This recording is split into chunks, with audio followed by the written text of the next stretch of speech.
itu memang dari firman Tuhan. Bagaimana Bang Karen? Yo, I ain't here for the money, I ain't here for the fame. So it might be nice to own a jet plane. I'ma do it all for you. Itu memang dari firman Tuhan. Bagaimana Bang Karen? Saya sudah mengerti maksudnya. Ya menurut saya ya benar juga sih. Kan memang saya tidak pernah mau mengatakan bahwa Alkitab itu 100% firman Tuhan. Enggak. Kalau Al-Quran kalian bilang 100% firman Tuhan, dicatat dan diklarifikasi dengan sumbernya, yo terserah. Kan iman saya bukan di situ. Enggak, maksudnya ketika di apa kan gini, Al-Quran kan memang mengatakan bahwa Injil Alkitab ini adalah kitab suci, hasil kesepakatan beberapa orang berdasarkan kumpulan cerita manuskrip, cerita-cerita kuno yang diambil bagian-bagian tertentu, dikumpulkan dan dikumpulkan oleh beberapa orang ahlinya, dinarasikan, terus kemudian dijadikan satu. Akhirnya di antara mereka yang dianggap ahlinya itu menyepakatinya sebagai kitab suci dengan konsili tadi, tanpa ada yang bisa mengklarifikasi keaslian daripada firman ini, kumpulan ini dari sumbernya, gitu loh. Maka Al-Quran itu mengatakan bahwa orang-orang alladzina yaktubun, orang-orang yang menulis ulang kembali cerita-cerita yang didapat itu dan mengatakan inilah kitab suci. Itu yang dikatakan Al-Quran dalam mengkritik Bible itu. Dan itu dibenarkan dan sesuai seperti itu karena kesepakatan konsil, kesepakatan menjadikan Injil kesepakatan dari beberapa orang yang dianggap ahli tanpa adanya kembali untuk diklarifikasi pada sumber aslinya. Ya kan kalau mau klarifikasi ke sumber aslinya berarti dia harus ketemu Yesus. Nah, kan di situ permasalahannya di situ. Artinya ya, Alkitab juga, itu memang kesepakatan bersama kan seperti itu. Kesepakatan bersama orang-orang yang dianggap ahlinya. Seharusnya kan harus ada, seharusnya misalnya kalau kita ada berita yang itu katakanlah dari presiden dengan berbagai macam versi, tentunya akan dikumpulkan oleh orang-orang yang dianggap ahlinya, kemudian diklarifikasikan kepada presiden. Benarkah seperti ini Pak Presiden? Iya itu. Oh tidak. Oh iya, kan seperti itu, untuk menjaga otentik daripada apa yang dinamakan firman itu, kan seharusnya seperti itu. Dan ini tidak terjadi di kita di Kristen itu. Tidak semuanya kita menganggap bahwa Alkitab itu firman Tuhan. Iya, betul, saya paham. Artinya begini Bang, begini artinya. Iya, artinya begini. Dari apa yang saya diskusikan sama kandidat di kemarin itu, disepakati bahwa memang Alkitab itu kesepakatan bersama, dari beberapa orang yang dianggap ahlinya untuk memilah dan memilih mana yang dianggap itu firman Tuhan, mana kemudian dikumpulkan jadi satu menjadi apa yang dinamakan Bible, kemudian disepakati dan dinyatakan sebagai kitab suci. Artinya itu kitab suci berdasarkan kesepakatan bersama. Ya, saya sepakat dengan perkataan ini. Tapi kalau mau sepakat berarti ya. Berarti Alkitab itu Injil itu kesepakatan bersama ya Bang ya. Ketika ada sebuah kitab suci yang dihasilkan oleh kesepakatan bersama, apakah kesepakatan bersama ini bisa dianggap sebagai mewakili firman Tuhan? Karena tentu saja ketika itu sebuah kesepakatan bersama, sedangkan yang mensepakati ini adalah manusia itu sendiri, dan kitab suci itu dihasilkan oleh kesepakatan manusia, dikonsumsi untuk manusia, harus diyakini oleh manusia. Ya, jadi itu yang seperti penjelasan saya yang tadi, bahwa kalau dalam ajaran kami di karismatik seperti baca koran, nah, kami harus bertanya, kami harus bijaksana. Nah, ketika Anda lari ke Roh Kudus tadi, Oke. Ketika Anda lari tadi kepada bahwa membaca Bible itu harus dalam bimbingan Roh Kudus, lalu untuk apa ada teks tertulis? Ada teks tertulis. Teks tertulis itu untuk mempermudah yang awam. Itu saja sih kalau menurut saya jawabannya. Bagi yang awam yang tidak mempermudah yang awam. Kristen, itu saja. Iya. Kan akhirnya kan begini Pak. Farhan bisa ngerti kalau baca Alkitab. Kalau enggak ditulis begitu kan enggak ngerti. Tadi Farhan pintar sekali. Ya nanti tidak bisa Bang Farhan akhirnya tidak bisa dikatakan bisa memahami Alkitab, Injil, karena Bakal Farhan tidak terjamah oleh Roh Kudus. Tidak mungkin, maka pasti akan salah pemahaman Bang Farhan, karena Bang Farhan tidak dijamah oleh Roh Kudus. Kecuali Anda nyatakan Bang Farhan dijamah oleh Roh Kudus, maka pemahaman Bang Farhan benar gitu. Jadi itu ditulis Alkitab, itu Alkitab kalau menurut saya yang Tuhan kasih itu bukan kitab suci. Kenapa?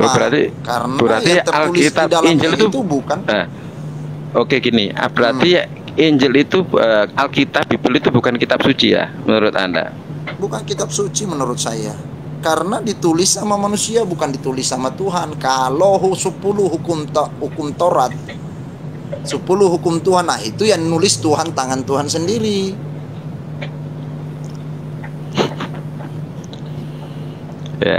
Ya artinya gini Bang ketika gini loh, ini sebenarnya jalan masuk untuk Anda, Bang Karen.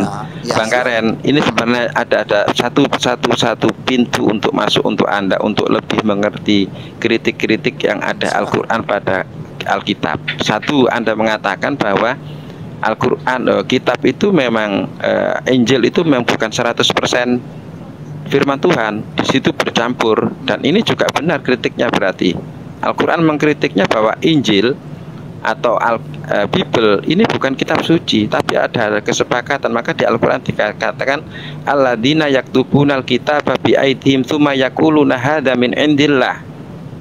Itu kritik Al-Quran. Nah, dari satu kritik ini tentunya kita bawa ke kritik lain. Wa ma qataluhu wa ma salabuhu walakin subhiyalahu. Itu juga kritik Al-Quran. Ketika satu kritik Anda benarkan, tentu kritik lain juga sangat mungkin benar. Misalnya? Nah, atau misalnya kritik lagi, laqad kafarul ladzina qalu innallaha tsalits salasa. Ini juga kritik Al-Quran. Ketika Anda sudah membenarkan satu kritik lagi, satu kritik sudah Anda benarkan, maka kemungkinan besar kritik-kritik Al-Quran pada Bible yang lain juga akan menemui kata yang benar juga.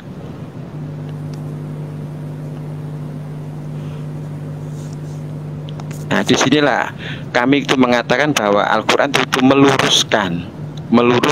meluruskan apa yang ada di Alkitab. Maka juga kami tidak mengatakan Alkitab itu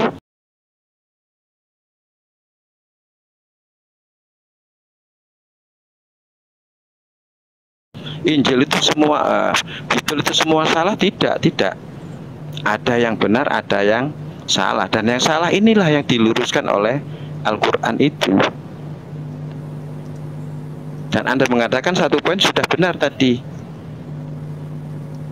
Ya ini, monggo Bang Farhad diteruskan. Lanjut aja Aki, gak apa-apa. Bang Nefros ini nggak ada suaranya. Kayak tidur ya nanti. Bang Hai Prof, Bang Hai Prof, monggo Prof. Ya. Bang Muklis, silakan Bang Muklis. Bang Prof. Itu Bang kalian mau menanggapi nggak tadi itu yang disampaikan oleh Ustadz Jajuba? Kalau nggak ada tanggapan, ya menurut saya apa yang Jajuba katakan ya benar juga. Tapi saya nggak bisa mengimani tentang Al-Quran. Ya karena saya juga tidak memaksa Bang. Artinya hanya memberikan informasi kepada Anda bahwa kritik Al-Quran selama ini kepada Al-Quran, kepada Bible itu memang dibenarkan gitu loh. Saya benar ya, nggak salah. Siapa yang bilang Alkitab itu 100% firman Tuhan? Nggak. Kalau 10 hukum Taurat Musa itu ditulis tangan Tuhan sendiri, dikasih ke Musa. Saya percaya. Tapi kalau dikatakan semua isi Alkitab firman Tuhan, nggak percaya saya. Saya diberi akal, diberi hikmat sama Tuhan untuk memahami itu semua. Nggak harus nelan apa kata orang, apa kata Bible, tidak bisa. Kalau saya mengatakan semua firman Tuhan dalam Alkitab, berarti saya setuju dong Salomo kawin 1000 lebih, Daud 100 lebih, belum gundik-gundiknya, ya berarti kan saya salah. Apa memang Tuhan sekian? Enggak, berarti Bang Karin ini ketika menyatakan Mosi tidak percaya Bible 100% firman Tuhan, itu memang berdasarkan Bible itu bukan 100% Tuhan. Artinya di situ bercampur ya, bercampur, dan untuk membacanya juga harus dengan bimbingan Roh Kudus. Jadi lebih tepatnya disebut apa itu kitab, dan apa untuk memahaminya juga harus bimbingan Roh Kudus. Bang Karen, berarti lebih tepatnya ya, Bible itu. Saya lupa pernyataan Anda, Bang. Silakan, Prof. Ya, jadi lebih tepatnya kalau itu kan kitab suci itu harusnya ini ya, apa? Full firman Tuhan semua. Sedangkan Bang Karen bilang kalau yang Injilnya yalah itu firman Tuhan, tapi yang lain-lainnya itu bukan firman Tuhan. Nah, ketika didapati ada percampuran, menurut Bang Karen masih layak disebut kitab suci atau enggak? Saya dari dulu tidak mengatakan Alkitab itu kitab suci. Siapa yang mengatakan? Kalau ada orang lebih Kristen tepatnya, jadi lebih tepatnya menurut suci. Bang Karen apa? Bible itu apa lebih tepatnya disebut kitab ya, apa? Kumpulan cerita, firman Tuhan, sejarah, dan Mazmur. Itu saja kalau saya, bukan kitab suci. Kalau kitab suci, oh berarti Tuhan semua yang ngomong di dalam, bicara tentang Tuhan. Kan tidak semua. Yeah. Kalau itu firman Tuhan berarti saya harus kawin kayak Salomo dong 1000 lebih. Atau kayak Daud 100 lebih, belum gundik-gundik. Ya kan? Nggak mungkin. Dan itu isinya walaupun yang bercampur itu isinya dipastikan kebenarannya semua. Yang cerita, yang doa, yang apa ya, tentang ketuhanan, ya, tentang sejarah, riwayat, pasti benar semua. Kalau menurut saya, karena saya enggak suka buka-buka Google lama, saya sibuk ya. Enggak semua juga, karena kan saya belum baca manuskrip sejarahnya apa semuanya. Kan saya harus bilang iya kalau saya sudah baca semua. Kalau belum baca ya saya enggak mau, karena saya enggak mau salah dalam hal ini. Kan saya harus bijaksana. Yesus katakan bahwa setiap roh itu harus diuji. Jadi bukan cuma setiap pengetahuan atau tulisan yang diuji, roh saja harus diuji. Sekalipun saya mendengar hal-hal yang baik, nak semua saya langsung aminkan, karena tidak mungkin iblis juga bisa berkata hal-hal yang baik, bukan cuma ya Roh Kudus. Itu saja sih. Apa ini artinya Bang Karen ini keimanannya belum 100% terkorelasi dengan isi Bible sendiri ya, karena belum dibaca semuanya ya. Kalau kita bukan baca ya, bukan menghafal, tapi kita merenungkan. Jadi kita enggak harus hafal sekian, enggak. Jadi iya. Saya lupa ayatnya, tapi ada firman Tuhan, Yesus berkata begini, bahwa lebih baik tahu sedikit dan melakukan daripada tahu banyak tapi tidak melakukan apa-apa. Itu saja. Jadi kita pada prinsipnya Tuhan ajarkan itu merenungkan dan melakukan. Jadi buat apa tahu semua dari Kejadian sampai Wahyu tapi menghujat, lebih baik tahu satu tapi melakukan. Itu saja.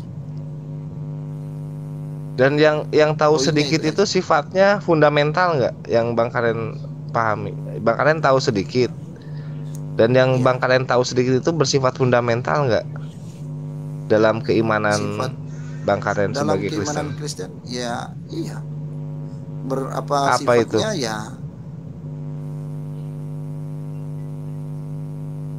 Ya misalnya buah-buah roh, kami diajarkan untuk menghasilkan buah, ya bukan buah mangga, buah roh. Tapi kalau saya bicara kalian juga pasti tidak ngerti.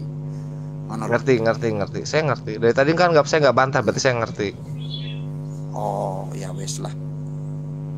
Iya. Soalnya Roh Kudusnya nyasar juga kayaknya ke saya ini, jadi saya ngerti ini. Berarti Anda sudah dibaptis. Harus dibaptis dulu baru bisa dapat Roh Kudus. Nggak ada dapat Roh Ya Kudus nggak gratis apa-apa. begitu. Ya, anggap aja saya sudah dibaptis lah ini oleh Roh Kudus sekarang, makanya saya ngerti ini. Jadi ini yang Bang Karen pahami, ini yang Bang Karen pahami, yang Bang Karen pahami ya, terkait dalam bimbingan Roh Kudus itu, sehingga Bang Karen mengimani itu. Apa ini yang sering Bang Karen renungkan itu? Yang saya renungkan perkataan-perkataan Yesus. Yang mana? Yang mana perkataan Yesus yang mana? Yo, banyak perkataan Yesus. Harus lihat Alkitab lagi kalau mau baca perkataan-perkataan Yesus dalam Injil. Terkait selain buah-buah roh, terkait ketuhanan juga banyak yang Bang Karen renungkan. Ya, Yohanes 1 ya. Yohanes 1, pada mulanya firman. Nah, kalau hasil perenungan itu, hasil perenungan Bang Karen terkait yang Bang Karen tahu dan pahami gitu ya. Jadi Yesus ini sudah mutlak sebagai Tuhan satu-satunya. Bagaimana? Maksudnya bagaimana? Pertanyaannya? Terkait yang Bang Karen renungkan. Yohanes 1. Tadi perkataan-perkataan Yesus kan. Nah, apakah perkataan Yesus ini juga yang Bang Karen yakini sebagai Yesus itu Tuhan satu-satunya? Apa sebenarnya Yesus ini sebagai apa dalam perenungan itu? Yesus bukan Tuhan satu-satunya.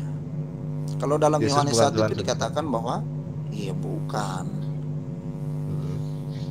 Yesus kalau Yesus bukan Tuhan satu-satunya, ada berapa Tuhan berarti Bang Karen? Ada berapa Tuhan berarti dalam perenungan Bang Karen? Satu saja, satu Tuhan.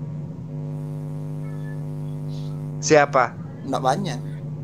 Siapa satu Tuhan itu? Ya, di Yohanes 1 sudah dikatakan bahwa Tuhan itu esa, Tuhan itu satu. Bukan berarti Tuhan itu tiga, bukan satu. Saya mengimani Tuhan itu satu. Satu pribadi, tapi memiliki tiga hakikat begitu. Kalau mau jelaskan lebih, kalian malah bingung. Tapi kalau saya bisa pakai logika, tiga hakikat. Itu merujuk ke siapa itu? Satu pribadi tiga hakikat itu. Yang satu pribadinya merujuk ke siapa? Pribadi siapa? Ya, pribadi Bapa. Pribadi Bapa. Bapa, pribadi Bapa ini punya tiga hakikat gitu. Apa nggak kebalik? Bukan satu hakikat tiga pribadi? Yang benar satu pribadi tiga hakikat atau satu hakikat tiga pribadi? Mau 3 in 1 kah 1 in 3 tetap podo, sama saja. Oh, satu dibolak-balik sama saja lah intinya gitu. Iya, dibolak-balik sama saja kalau menurut saya, karena tetap hasilnya satu, enggak hasil tiga. Tetap hasilnya satu. Mau satu hakikat tiga pribadi atau satu pribadi tiga hakikat, tetap hasilnya satu. Menurut Bang Karen berdasarkan hikmat dan bimbingan Roh Kudus gitu. Ya berarti yang satu, anggaplah satu pribadi atau satu hakikat ya, satu pribadi itu, ini merujuk ke Bapa, betul? Kalau satunya itu ya esa, itu kan Tuhannya itu yang esa. Bukan merujuk ke Yesus, bukan? Yesus bagian dari Tuhan itu. Kan dia tiga. Kalau mau saya kasih contoh yang gampang, setiap kita manusia ini sama dengan Tuhan. Samanya bukan kuasanya, tapi samanya itu dalam Kejadian dikatakan bahwa penciptaan manusia itu Allah itu, Tuhan itu menciptakan manusia seturut dan segambar dengan rupanya. Bukan bodinya yang sama, bukan rambutnya atau kulitnya yang sama, bukan. Tapi memiliki tubuh, jiwa, dan roh. Itu saja sih kalau menurut saya. Jadi cara pandang saya melihat Tuhan saya sama seperti saya melihat Tuhan. Iya. Sebagaimana memiliki unsur yang sama ya. Iya. Tubuh, jiwa, dan roh. Iya. Ya kan? Tubuh, jiwa, dan roh. Nah, Bapak sendiri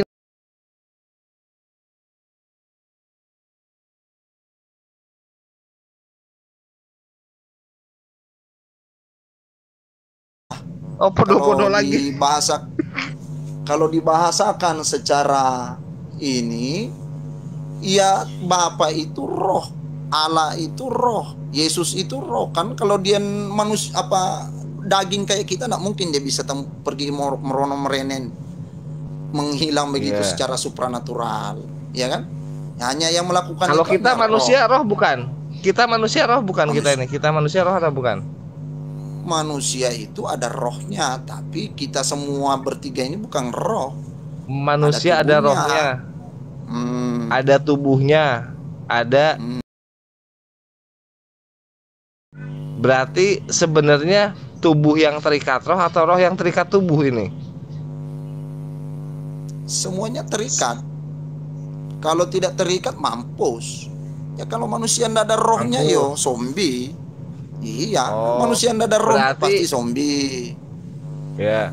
Nah, pada saat manusia mati kan nih terpisah nih roh dan tubuh ya. Betul nggak? Ya. Betul nggak? Roh dan tubuh terpisah. Iya. Rohnya masih bisa eksis nggak tanpa tubuh? Ya enggak. Di saat manusia mati, rohnya kembali kepada penciptanya. Rohnya kembali jiwanya kepada dikurung. penciptanya. Iya, tergantung Tubuhnya dia hancur. percaya Yesus atau tidak. Tidak hancur, rohnya dikumpul. Nah, kalau Bapak boleh tahu tadi kalau Bapak itu seperti manusia, gambarannya ada roh, tubuh dan jiwa. Berarti tubuhnya sama seperti tubuh manusia. Ya kan segambar.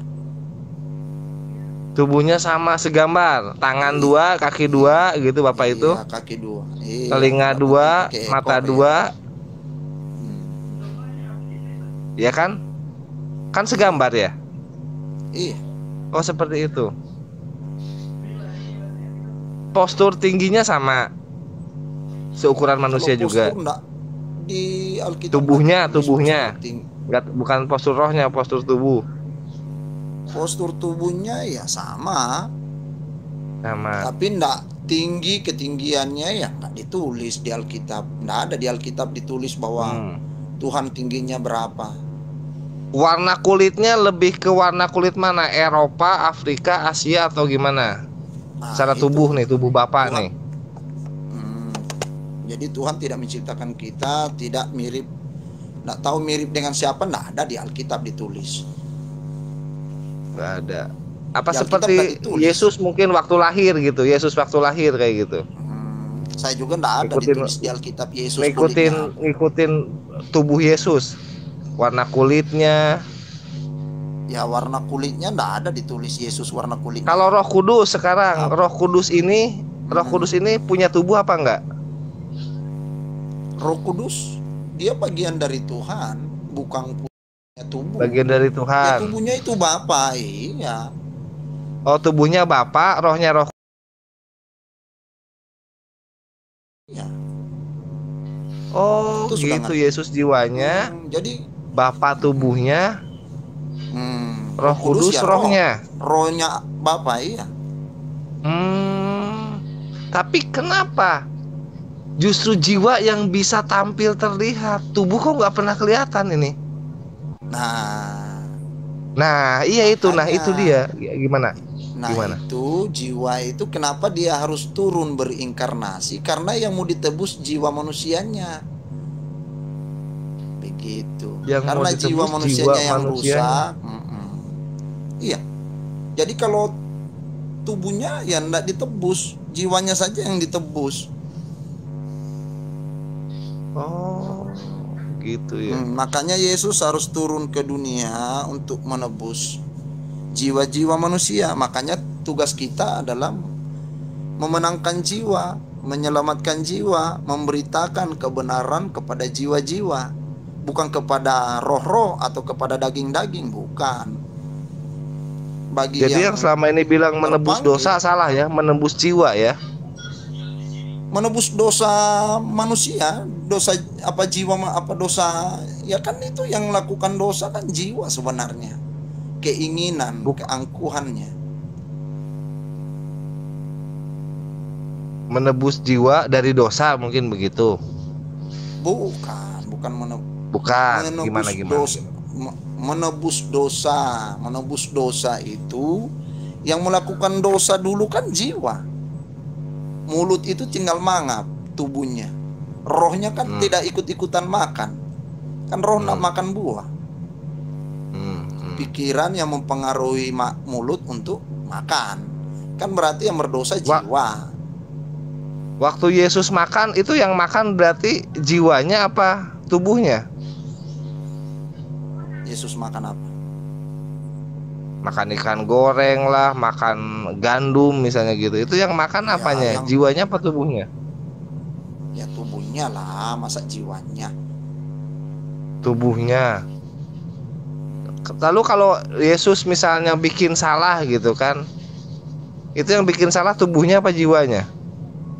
Gimana Yesus bikin salah? Kan Yesus punya sisi kemanusiaan, kayak misalnya ngobrak-abrik yang dagang di dekat bait Allah tuh. Yesus melakukan itu bukan melakukan salah, tapi itu namanya cinta akan rumah Tuhan, bukan salah. Oh, cinta akan rumah Tuhan, ya. Anakmu diobrak-abrik sama tetangga, ya marah tidak? Ya marah sebagai orang tua. Sama Yesus juga begitu. Rumah bapaknya dibikin tempat penyamun, tempat main judi, tempat tukar berdagang, ya marah. Apa itu salah? Nggak salah. Kata siapa salah? Oke. Cuma ini terakhir nih yang menarik ini ya. Padahal kan ada Assalamualaikum Tuan Guru dan roh. Waalaikumsalam warahmatullahi wabarakatuh. Mohon maaf baru kembali. Aduh, gitu. Ya. Siap. Terakhir nih Bang Karen nih. Terakhir habis ini Bang Nefros nih mungkin nih. Siap. Ini kan menarik ya, padahal tadi ada ketegasan dari Bang Karen bahwa Bapa itu tubuh, Roh Kudus itu adalah roh, Yesus adalah jiwa. Ketika hadir di bumi, kenapa nggak pakai tubuh Bapa saja, mesti pinjam tubuh manusia yang lain, padahal sudah ada tubuh Bapa yang tegas juga itu tubuhnya gitu. Kenapa hadirnya jiwa ini hadir harus pakai tubuh yang lain, tubuh manusia yang lain, bukan pakai tubuh Bapak saja? Yo nggak bisa tuh. Padahal dipahami semua Kristen, rohnya sudah Roh Kudus, dalam diri Yesus itu ada Roh Kudus. Ini kok tubuhnya nggak ikut serta sekalian, cuma jiwanya sama rohnya saja yang turun ke bumi, tubuhnya kok nggak diajak ikut serta ini? Tidak bisa, konsepnya bukan begitu penyelamatan. Makanya konsepnya Yesus bukan disebut begitu utusan. ya, Iya. Konsepnya bukan begitu. Jadi dia harus turun menjadi hamba, merupakan diri seperti sebagai manusia untuk menebus manusia. Kalau dia akan menebus monyet, ya dia akan turun sebagai monyet. Atau dia mau tebus kambing, ya pasti dia turun sebagai kambing. Tapi tetap jiwanya dari Tuhan. Tapi kan yang dia mau tebus misinya untuk menebus dosa manusia, ya dia datang sebagai manusia. Saya paham, saya tangkap poinnya. Berarti poinnya Yesus datang ke muka bumi sebagai hamba dan manusia ya. Makanya tubuh Bapa nggak diikutsertakan ya. Iya. Makanya ya terima kasih atas pemahamannya. Mudah-mudahan saya tidak salah memahami Yesus sebagai hamba dan manusia. Karena itulah yang dikehendaki dianggap sebagai hamba dan manusia. Makasih Bang Karen. Silakan Bang Neflos, lanjut. Oke siap. Ya, ini menarik sebenarnya bahwa tadi si terakhir adalah Yesus mengambil rupa manusia karena memang untuk menebus manusia. Pertanyaan saya sebenarnya, pada saat Adam memakan buah pengetahuan, maka yang menjadi tidak kekal hanya Adam atau seisi bumi menjadi tidak kekal?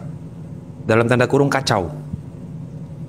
Yang kacau. Bukankah dahulu kala hewan itu semuanya katanya ya, saya mendengar dari salah satu uskup bernama Malikil, dia katakan bahwa dahulu hewan-hewan yang hinggap di bumi ini jauh sebelum Adam memakan buah pengetahuan, hewan-hewan itu makan rumput semua, nggak ada yang makan daging. Lalu sebab Adam memakan daging, hewan menjadi kacau. Ya, betul? Akibat dosa manusia memang dunia kacau. Keturunannya kacau, sampai kita juga kacau ya kan. Baik, ketika Adam yang memakan buah pengetahuan, kacau, alam juga ikut kacau. Nah, kenapa alam ikut kacau? Bukankah yang melakukan kesalahan itu adalah manusia? Selain manusia juga terkena dampaknya. Kenapa?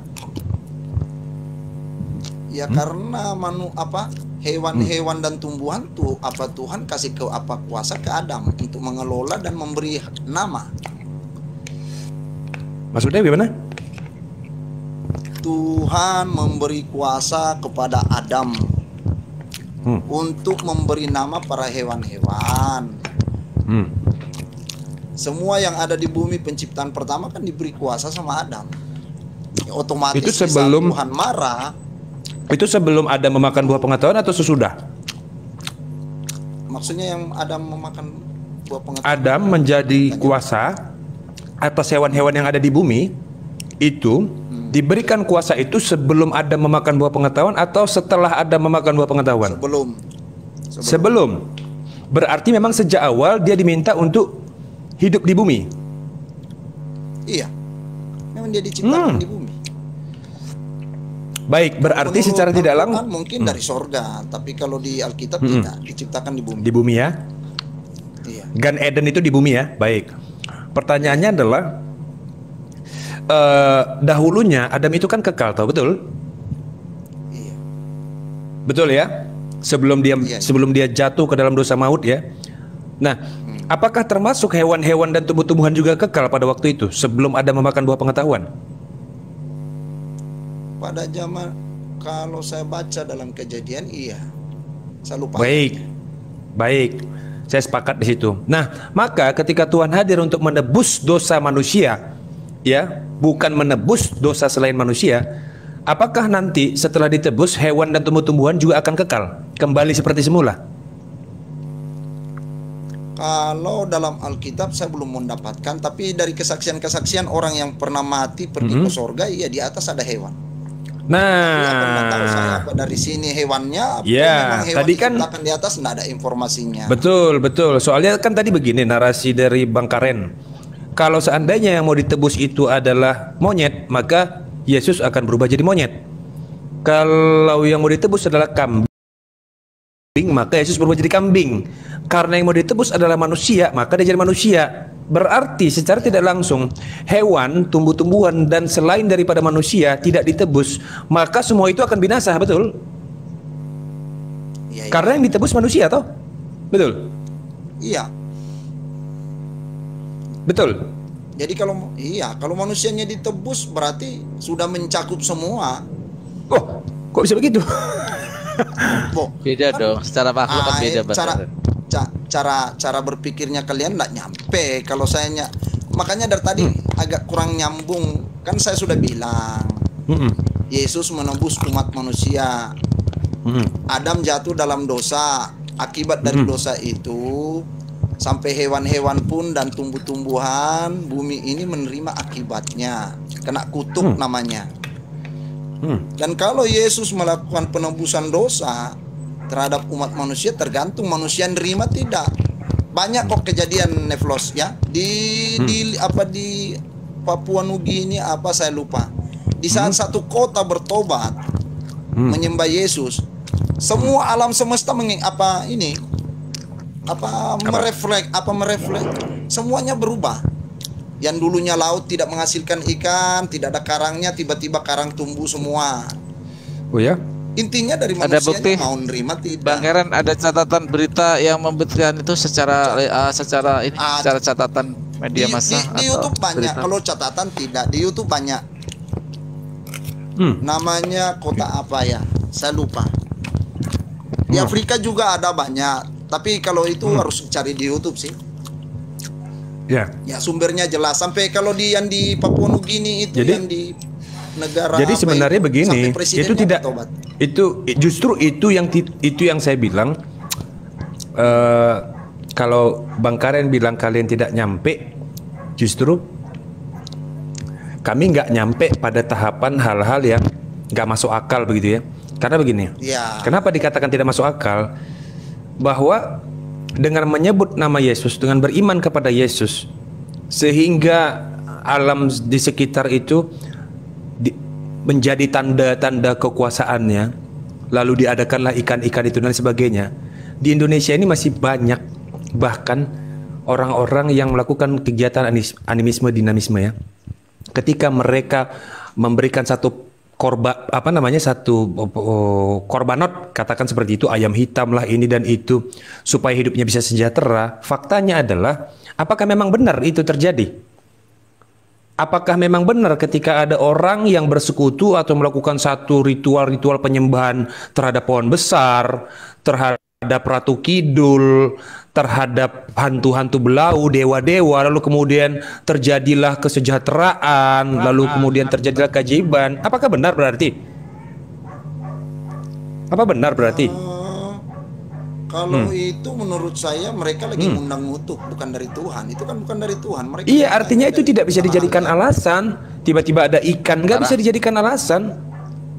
Parameternya Bang Karen. Ya. Parameternya nggak tepat. Kenapa? Karena faktanya para penyembah-penyembah hantu belau ini mengatakan hal yang sama, bahwa karena saya pesugihan, saya membuat satu pengorbanan bentuk ayam hitam atau anak saya yang saya jadikan tumbal sehingga saya bisa jadi kaya, gitu loh.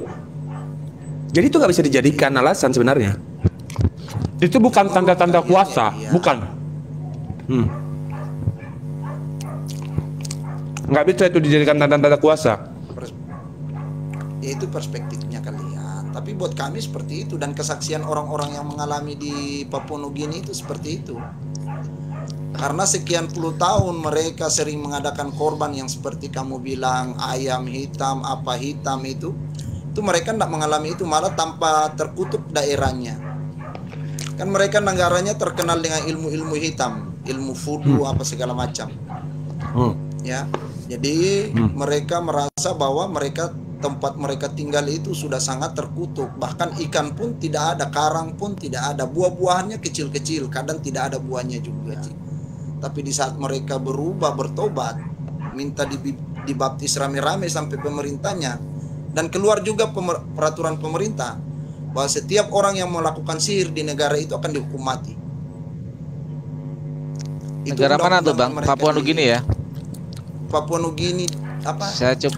Pulau apa sih? Kalau di Papua Nugini ada dua negara itu kalau nggak salah, Papua Nugini sama Chili. Kalau Bang Karen, ya.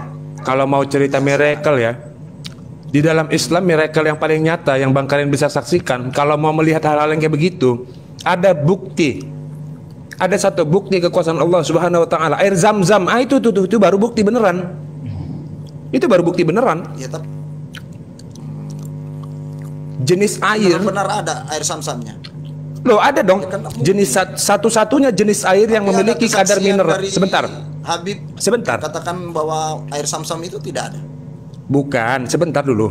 Air Zam-Zam itu sudah diteliti dari berbagai macam negara. Jadi gini, air Zam-Zam air Zam-Zam adalah satu-satunya jenis air yang memiliki kadar mineral 99,9%. Itu jelas. Penelitinya bukan dari Muslim, bukan. Nggak tahu, belum ada satu indikator yang menjadi alasan kenapa air Zam-Zam itu kadar mineralnya 99,9%. Bahkan pada saat dilihat ya dengan salah satu mikroskop yang elektrik ya, mikroskop digital, untuk di zoom itu berapa ribu kali lipat, tetap tidak ada ditemukan mikroorganisme yang hidup di air itu. Dan banyak lagi zat-zat yang terkandung dalam air itu. Itu fakta. Penelitian itu ada. Nah, itu baru miracle namanya. Kalaupun mau dianggap itu miracle, tapi kami tidak peduli. Mana kami peduli? Kami nggak menggaungkan air Zam-Zam menjadi bentuk kekuasaan Allah Subhanahu wa taala. Tidak sampai di situ. Begitu loh. Itu perspektifnya. Jadi gini loh Bang. Itu jelas bisa dinikmati oleh semua manusia bahkan. Bang Karen, maksudnya gini Bang Karen, saya nggak tahu kenapa kekristenan ini terlalu menyandarkan. Gini Bang Karen, saya nggak tahu kenapa kekristenan ini terlalu menyandarkan segala sesuatu tentang miracle, seolah miracle ini adalah segala sesuatu yang berlebihan dan itu akan menjadi sebuah landasan kebenaran. Ini yang membuat saya heran gitu ya. Seperti cerita Bang Karen tadi tentang sebuah negara ya. Itu ada namanya Pulau Christmas ya, benar nggak? Yang di Pulau Nugini itu Pulau Christmas bukan? Atau pulau apa? Saya lagi searching ini karena saya gini loh, segala sesuatu yang berdasarkan hal yang bersifat sunatullah atau alami itu adalah bisa berjalan dengan sendirinya. Contoh ya, contoh suatu negara ya, dulu di pedalaman suku Inka di Amerika, itu tanpa mengenal apa, tanpa mengenal Tuhan apa, mereka sejahtera semua. Apakah itu artinya ada kekuasaan Yesus di sana? Kan nggak seperti itu, Bang. Tuhan itu maha mencintai semua umatnya, karena makhluk semua, abang mau Kristen apa semua dicintainya, diberikan. Tetapi bagaimana cara diberikan? Nah, sebentar Bang Kairan, sebentar. Maka saya herankan itu, kenapa segala sesuatu kebenaran itu ditujukan kepada sesuatu yang mukjizat, ada pendeta yang bisa menghidupkan orang mati gitu ya. Bukankah nanti ya Yesus berkata di dalam Bible Anda sendiri, tidak semua yang mau menjadi mukjizat atas namaku itu adalah sebagai ini yang akan masuk ke jalan akan masuk ke kekekalan, ke surga. Nah, kalau yang disampaikan Silakan Bang Karen. Saudara Farhan, ya kami melihat semua itu karena itu sesuatu yang tidak mungkin dilakukan oleh manusia. Satu. Yang kedua, kenapa kami percaya? Ya karena itu sesuatu yang tidak bisa dilakukan sama manusia. Begitu loh. Apa yang tidak bisa dilakukan manusia, Bang? Ya seperti Musa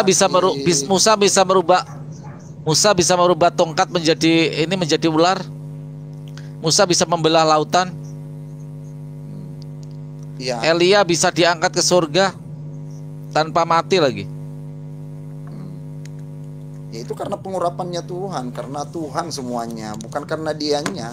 No, egois Bukannya kan ada kalau kayak apa-apanya. gitu katanya pengurapan Tuhan.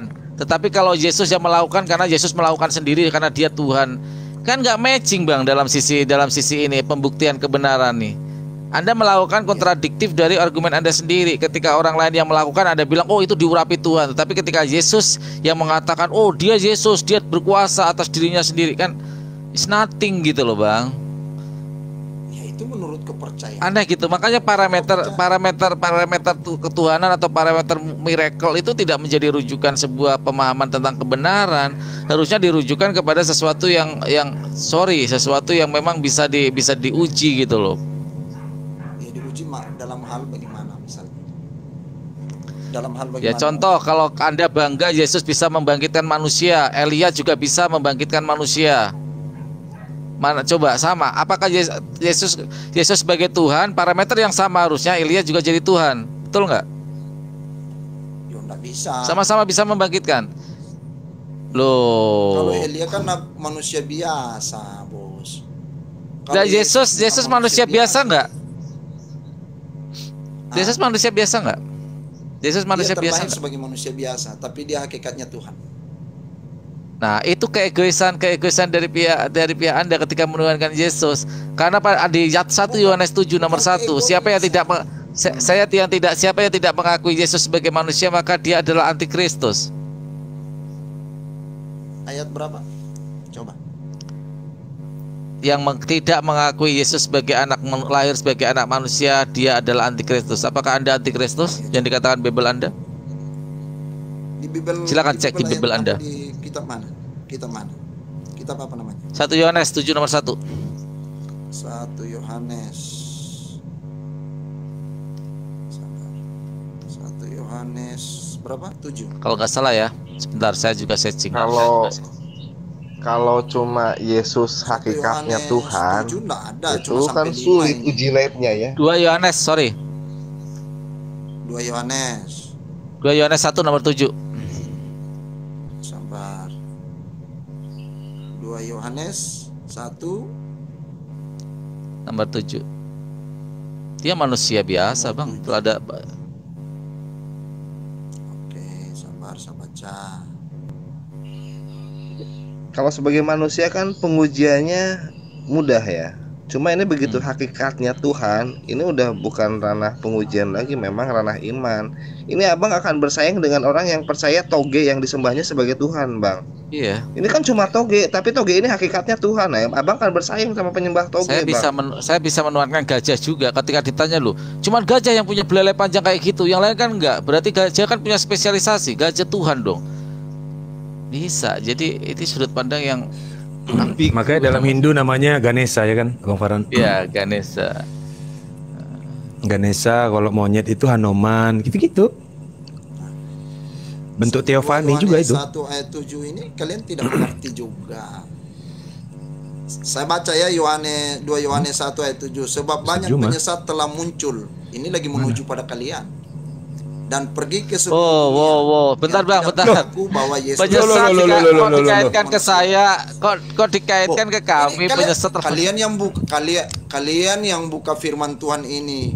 Lah firman Tuhan ini berbicara tentang kalian, bukan berbicara 2 Yohanes 1 ayat 7 justru. 2 Yohanes 1 ayat 7. Iya, justru semua umat muslim mengakui bahwa Yesus itu adalah seorang anak manusia. Kami percaya. Gimana sih? Kristen yang nggak percaya, kalian penyesat sebenarnya. Saya bacakan pelan-pelan ya, Bang Karen ya. Makanya kalau baca jangan berdasarkan kebencian dulu. Saya baca pelan-pelan, pahami diksinya. Sebab banyak penyesat telah muncul dan pergi ke seluruh dunia. Nah, penyesat telah muncul dan pergi ke seluruh dunia yang tidak mengaku bahwa Yesus Kristus telah datang sebagai manusia. Jadi yang parameternya yang tidak mengakui Yesus sebagai anak manusia, dia disebut apa? Di atas tadi sebagai penyesat.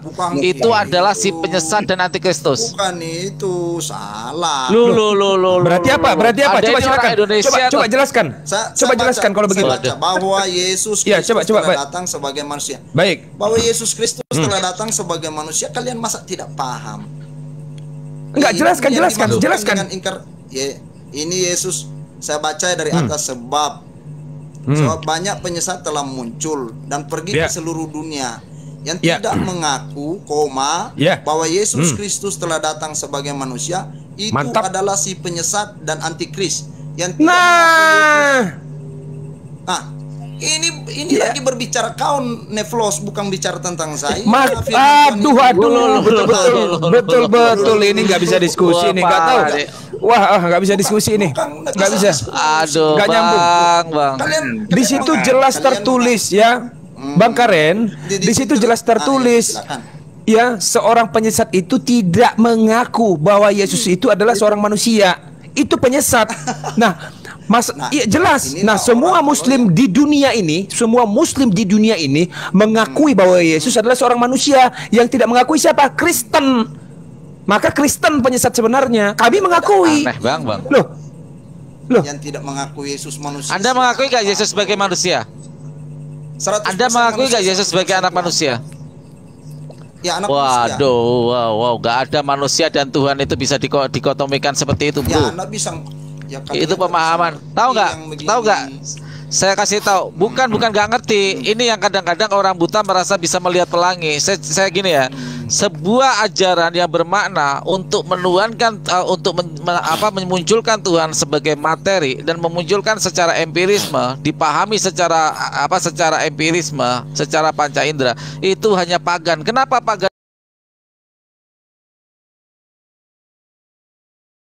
Karena memang mereka untuk memuaskan empirisme mata mereka. Dan Kristen memenuhi klasifikasi itu, Bang. Tuhan turun sebagai manusia supaya menjadi bukti. Saya enggak merasa seperti itu, bro. Kalian saja yang merasa seperti itu. Tapi sebenarnya ayat 7, 2 Yohanes 1 ayat 7 ini berbicara tentang kalian. Bang Karen. Baik. Sebentar, kita buru dulu. Jangan mau terkecoh. Jadi begini, perhatikan ya. Silakan. Ya baik, perhatikan. Saya nggak mau di topiknya di changing. Oh enggak, saya nggak begitu. Pertanyaan saya adalah, semua Muslim kira-kira semua Muslim di dunia ini mengakui nggak bahwa Yesus itu adalah seorang manusia? Mengakui nggak? Ya sesuai dengan 2 Yohanes 1 ayat 7. Baik, pertanyaan saya adalah, apakah Muslim itu sesat ketika mengakui Yesus sebagai seorang manusia? Coba jawab. Ya tidak sesat. Ya sudah kalau begitu.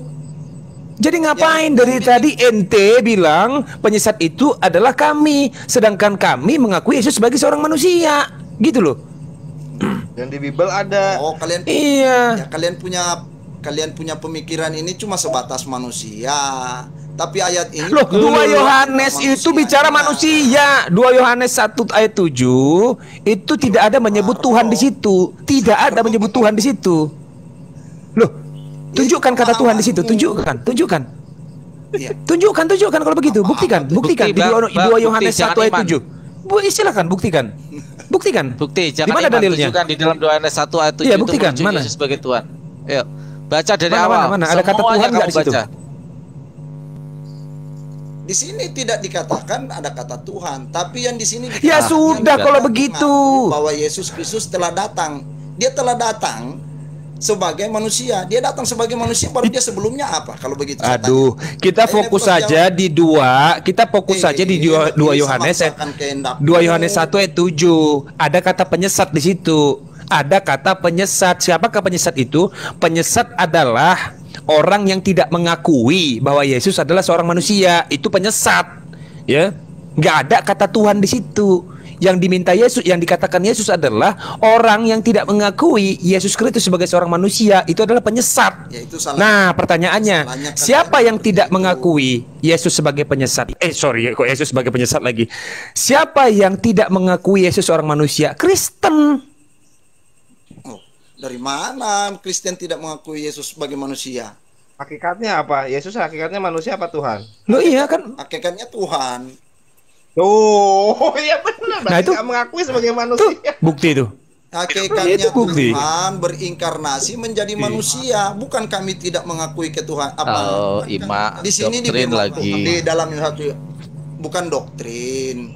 Makanya itu yang saya bilang, firman Tuhan itu ndak bisa dibaca seenak udelmu dewe. Ngono lu. Kan saya bilang tak dari Loh, awal. yang kan baca sudah seenak begitu. udelnya itu sampean.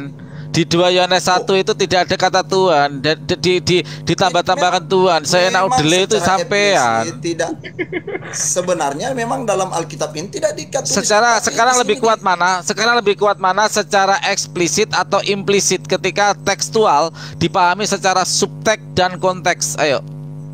Mau bicara filosofis sama saya? Ayo. Ayo. Ayo. Sekarang mula. Mana Tapi yang kalau lebih menurut kuat saya secara ini- implisit, secara eksplisit atau implisit? Ya, dipahami secara ada tekstualnya, secara subteks maupun konteksnya. Silakan, ayo. Dalam pengujian akademis, mana data-data yang mesti lebih dipercaya ketika ada teksnya, pemahamannya, ya, ada tekstualnya, dipahami secara implisit atau eksplisit, secara kontekstual maupun subteksnya. Silakan. saya kurang paham dengan Itulah Bang, istilah-istilah kenapa kalau beriman itu dengan akal, bukan dengan doktrin. itu. Ya salah. Salah. Saya beriman. Salah lagi, saya salah lagi. Bang Nevlos, saya salah mulu. Bang Nevlos aja deh. Ini loh, Ya, Bang salah lagi. Farhan, Farhan Saya- salah terus. Maaf, Bang Farhan, saya minta salahnya maaf karena ya. apa Bang Farhan? Kami Bang Farhan beriman. salah tidak melibatkan Roh Kudus, Bang Farhan. Nah, itu sudah Juba sudah jawab. Tuh. 1 Itu padahal aku Yohanes lihat, 7 ini itu Roh bukan Kudusnya berbicara ikut duduk tentang di samping orang Bang Farhan loh, Kristen. padahal. Itu sebelah Bang Farhan warna hijau itu. Ini Roh Kudus nih. Di sini Roh Kudus nih. Sebelah kanan tuh. Enggak, Roh Kudus itu warnanya apa sih? Biru, hijau, coklat, pelangi atau gimana? Saya juga bingung Roh Kudus itu. Kalian nggak bisa ngelihat ya, karena nggak dibimbing Roh Kudus. Kami bisa melihat karena kami dibimbing Roh Ya, Kudus, bisa ngelihat itu Roh nggak Kudus bisa juga kami. dilihat. Secara mata jasmani nggak bisa dilihat. BPJS saya. Ya seperti itu. BPJS. Ya kalau Buruk BPJS pada bisa jaringan saya. dilihat. Ini Bang Bang Farhan ya. Farhan, saya izin turun Pak. dulu, beli botrek dulu, nih habis sudahan. Siap. Oke, siap. Satu Ustaz kontainer, Jebas. satu kontainer Saya mau minta- titip Saya satu tanya, kontainer saya botrek. minta satu. Botrek ini kalau mau tak kirim. Assalamualaikum. Waalaikumsalam warahmatullahi Waalaikumsalam wabarakatuh. warahmatullahi wabarakatuh. Bang kalian baik loh Ya. mau kirim bodrek. Oke kirim lah, nggak apa-apa. Kirim aja bodreknya. Gini Bang kalian ya, banyak sekali Ya silakan. ini apa ya Hmm. gelar yang diborong oleh Yesus ya, anak manusia, anak domba, nabi, rasul, utusan, wah banyak lah pokoknya ya. Karena saya curiganya para pedagang ilmu grosir juga mengadopsi ilmu Yesus ini, memborong semuanya kan. Jadi tapi dari semua gelar itu, ya dari semua gelar itu, saya melihat kok yang dikritik itu gelar ketuhanan. Dan yang yang justru direstui itu gelar sebagai utusan dan gelar sebagai anak manusia itu direstui oleh Bible. Tapi begitu gelar tentang ketuhanan ini dikritik keras loh. Yang kritik siapa? Yesus sendiri. Tidak semua yang berseru Tuhan, Tuhan, Tuhan itu akan masuk dalam kerajaan surga kecuali yang mengikuti kehendak Bapa. Barang siapa bernubuat atas namaku, mengusir setan atas namaku, bermukjizat atas namaku, itu pembuat kejahatan, nyala engkau. Yesus nggak kenal yang kayak gitu, malah dikritik loh. Pertanyaannya, yang kritik Yesus sendiri. Kehendak Bapa tuh yang bagaimana? Salam. Ya kehendak Bapa itu tadi itu Yesus datang ke bumi ini sebagai manusia, ya dimanusiakan, jangan dituhankan. Udah jelas-jelas pada mengakui datangnya sebagai manusia, kenapa dituhankan? Itu kehendak Bapa. Masalah apa? Salam semua. I propose current Thessalonica Neplos Germany Rade. Salam. Oh ya, ada Bang Reyes. Salam Bang Royes, salam. Silakan Bang Royes. Ada yang mau nimbrung? Sekarang saya tanya dulu, Bang Royes bawa Roh Kudus nggak? Kalau nggak bawa Roh Kudus nanti salah terus loh. Kata Bang Karen loh. Harus ada bawa Roh Kudus di sini. Jangan menghujat Roh Kudus, Bang. Jangan kau surat menghujat. Bukan, ya ampun Bang Royes. Saya ngomong apapun salah karena tidak pakai Roh Kudus, kata Bang Karen. Harus ada Roh Kudusnya. Jadi nggak bisa ngobrol kita kalau nggak ada Roh Kudus. Saya tanya sekarang, makanya Bang Royes bawa Roh Kudus nggak? Nggak sembarangan nyebut itu, nanti gara-gara berdebat tambah dosa. Ada aja. Itu juga menarik itu. Kenapa menghujat Yesus itu diampuni, tetapi menghujat Roh Kudus itu tidak diampuni? Itu kenapa itu ya? Kok bisa begitu ya? Menghujat Bapa juga diampuni, tapi menghujat Roh Kudus nggak diampuni. Kenapa itu ya? Kenapa itu? Itu pertanyaan nanti. Bisa begitu ya? Kalau udah mati, ya. Karena itu jawabannya dari Tuhan, bukan dari kita. Itu saja jawabannya. Namanya pun sudah Roh Kudus, berarti bersih, Bang.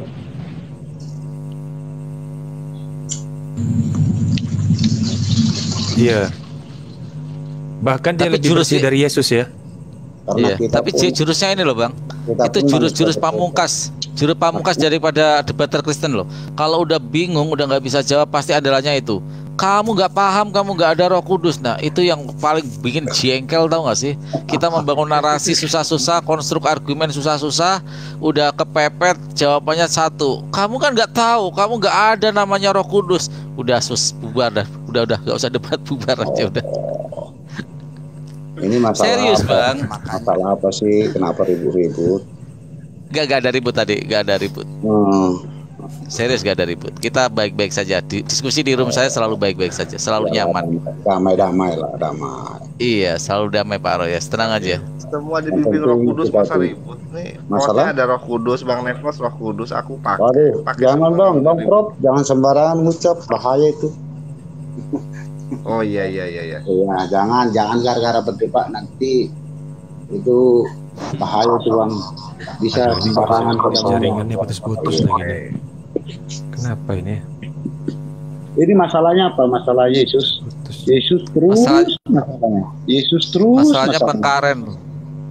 Kenapa? Enggak, tadi malah enggak ada nyebut nama Yesus. Tadi saya bilang, saya bilang Bang Karen kan nyebut bahwa Yesus bukan manusia, bukan manusia biasa. Saya suruh baca 2 Yohanes 1 nomor 7 ya kan. Di sana yang tidak mengakui Yesus sebagai manusia, maka dia adalah antikris ya, antikris. Nah itu katanya, nah kalianlah antikris. Bacanya belum selesai udah nunjuk duluan tadi itu. Wah ini ayat buat kalian, belum dibaca udah kayak gitu. Makanya kami langsung nyari bukti, ayo kita definisikan gitu. Itu Maka sudah jelas ada di kitab itu. Waktu dia menjadi manusia kan ada. Ini saya curiga ini nama Bang Royes. Bang Royes, nama Bang Royes ini nama singkatan kah? Iya. Roh Yesus gitu maksudnya ya? Roh Yesus gitu ya? Itu udah abang yang menjawab apa bertanya ini? Tapi bener atau enggak itu? Enggak, salah. Romeo salah itu. Lagi hostnya salah lagi. Salah mulu Pak. Salah mulu. Kenapa rupanya dengan Yesus? Aduh, jaringan saya berantakan ini.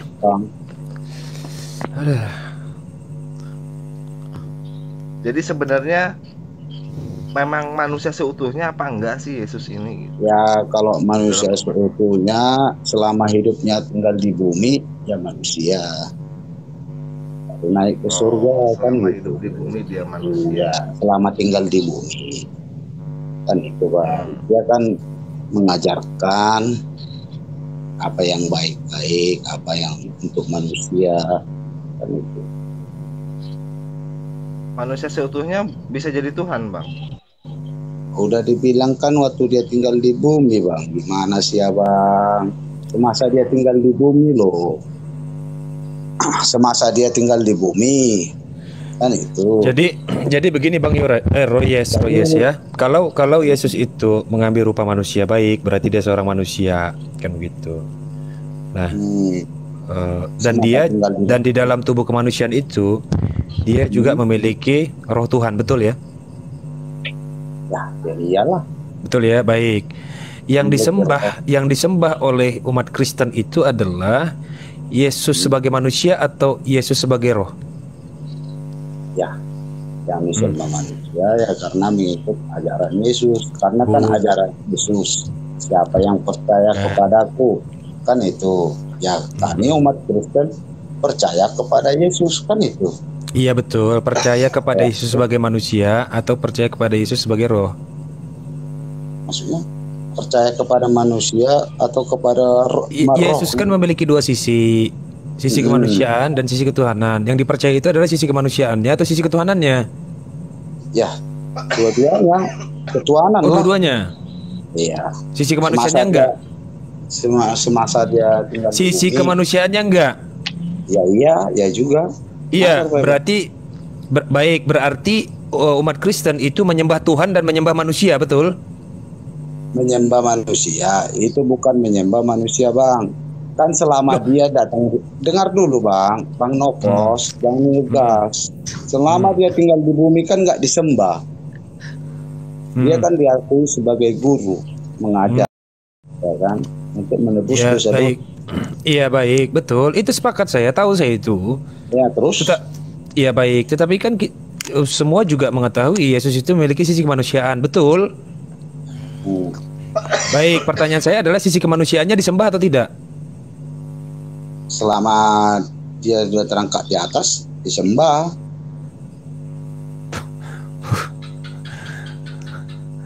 Iya baik, berarti sebelum dia terangkat, berarti sebelum dia terangkat nggak ada yang menyembah Yesus ya, betul ya? Bukan. Nggak ada ya? Ajarannya. Iya, itu kan bentuk penyembahan toh.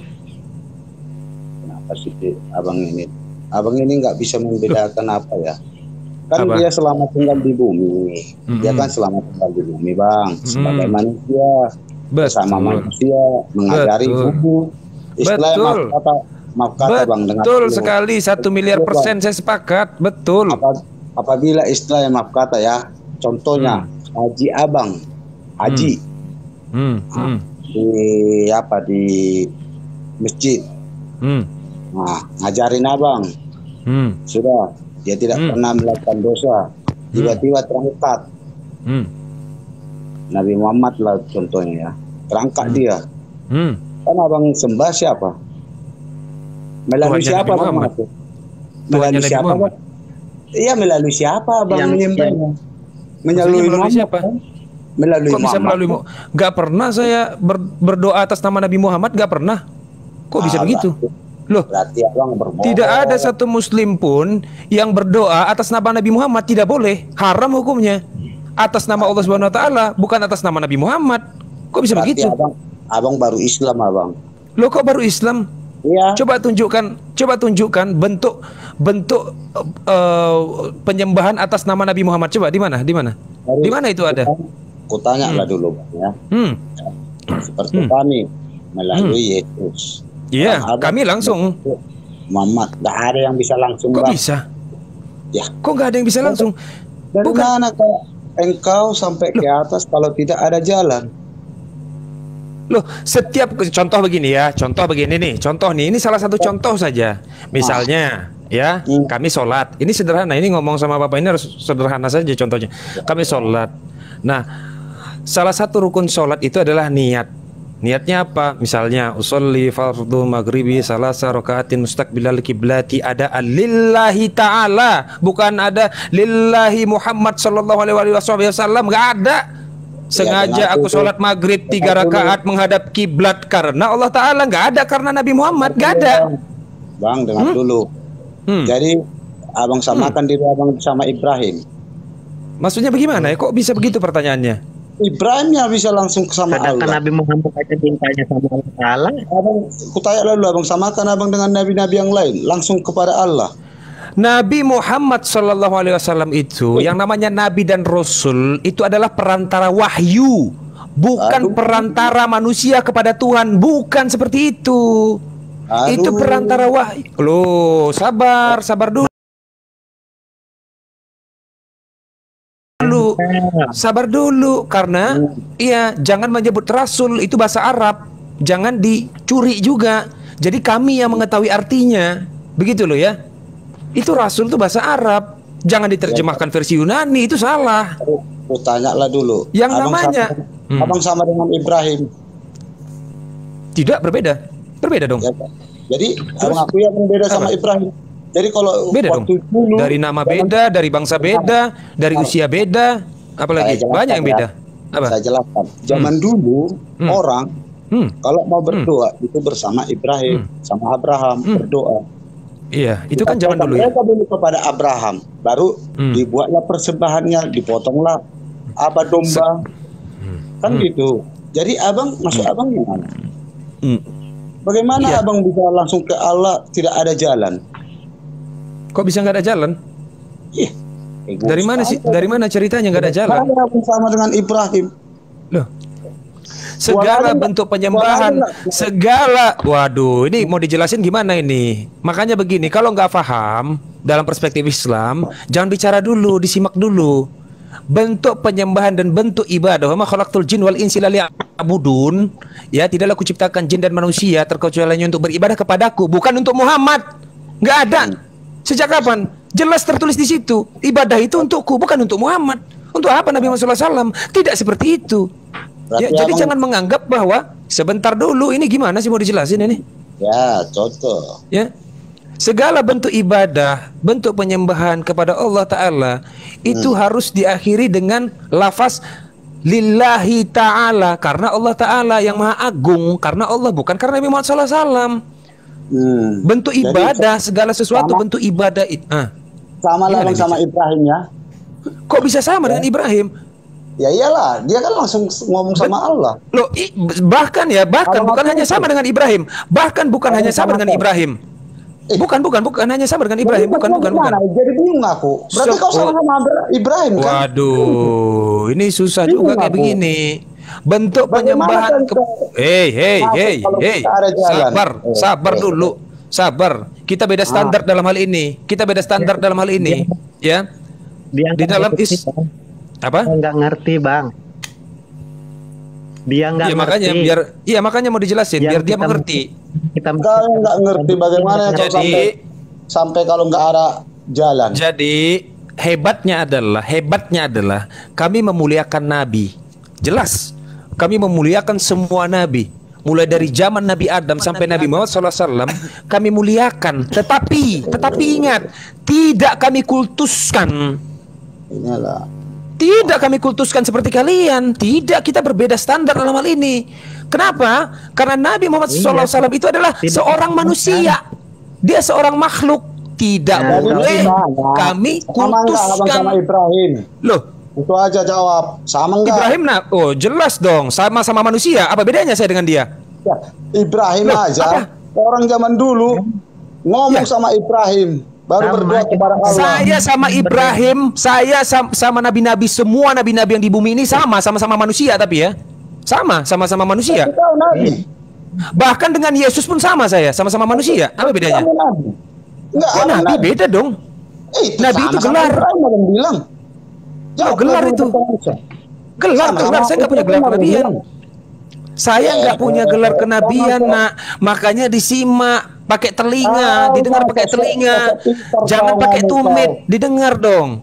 Gini ya, dengar ya, Baik. Baik, kamu itu pertanyaan saya begini ya. Kamu manusia atau hewan? Kamu manusia atau hewan? Kau sama dengan Ibrahim nggak? Sama-sama manusia. Sama-sama manusia. Kamu manusia atau hewan? Jangan-jangan kamu hewan, kamu malu mengakuinya. Itulah Kamu kau. manusia atau hewan? Kamu jawab dulu. Kamu jawab.